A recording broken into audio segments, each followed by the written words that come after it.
Si quelqu'un est en Christ, il est une nouvelle créature. Les choses anciennes sont passées. Voici toutes choses sont devenues nouvelles. 2 Corinthiens 5, 17.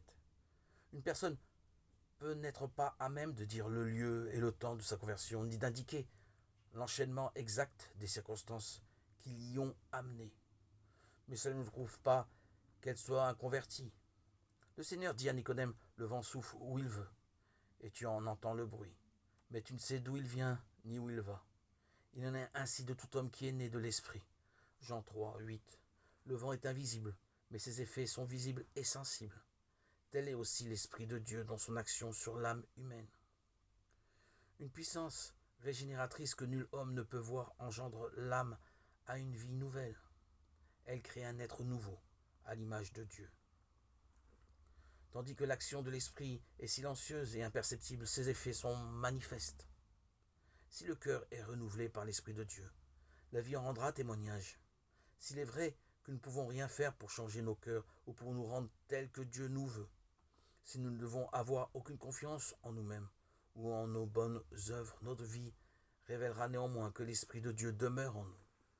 Un changement se remarquera dans notre caractère, nos habitudes, nos préoccupations. Le contraste entre ce qu'on a été et ce qu'on est sera marquant. Le caractère se révèle non par les bonnes ou les mauvaises œuvres occasionnelles, mais par la tendance générale des paroles et des actions. Il est vrai qu'on peut avoir une conduite extérieurement correcte, sans la puissance transformatrice de Jésus-Christ.